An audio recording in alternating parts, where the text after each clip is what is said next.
onto the bridge quickly. But again, knowing the risks, of being at sea so many years and going across the Atlantic in ice fields and icebergs, it wasn't new to him. So again, he decided that, listen to Bruce Ismay and basically, let's go, let's break a record, let's get to New York and get the headlines in New York. So the part about it is on the seafloor where Titanic is, there's not really any rocks. There's hardly a handful there. So, the interesting story is how the rocks get there. So some people say, well, it was ballast that was dropped, or, there's just a few there. That's actually a rock from Greenland. So that rock was carried by a glacier into the fjord, and then part of an iceberg, and made its way out. Probably two transcripts later sent the Wallace transcripts. And this is National Geographic, and I had the writer of National Geographic that I met at James Cameron's house in Malibu in 2011. In 2012, he came to Newfoundland and he did a story on Cape Race and the Myrick family and the connection with wireless communications.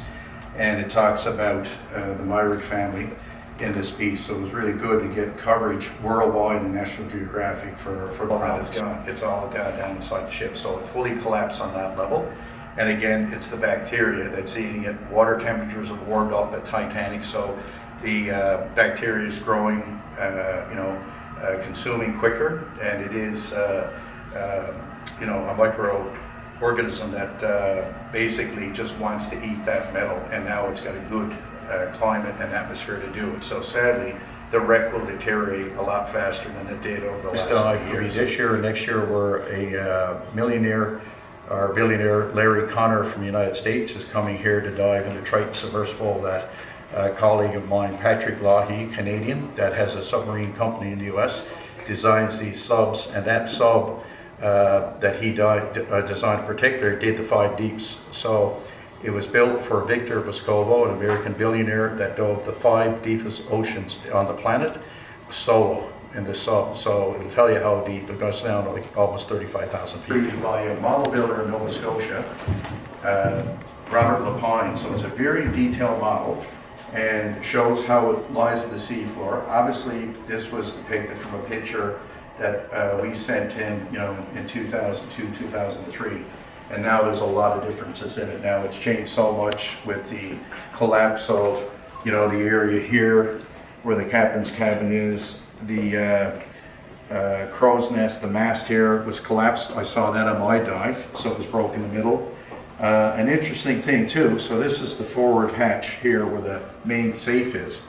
So it's been said that De Beers put $200 million worth of uncut diamonds on a secret manifest last minute on Titanic to get it to New York, because it's supposedly unsinkable. So now this is a safe way of doing your kind of Western Union Brinks kind of thing to get it, get it safely across the Atlantic.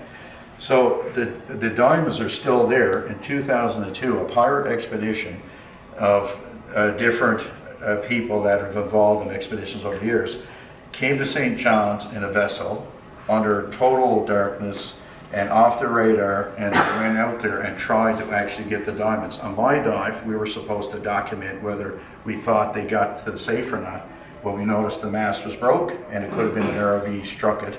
But to this day, the diamonds are apparently still there and worth probably $2 million. That he sent to the representatives of the gentleman that was in the lifeboat on the oars, wanting to get a meeting with him and the photographer, Dr. Blackyear, to kind of bolster his side of the story, and it was rejected. So neither one of these guys wanted anything to do with Sir Duff Gordon. So this telegram was sent, it was rejected as a response where we're not getting involved with you because the controversy and what he did wasn't right in his collection.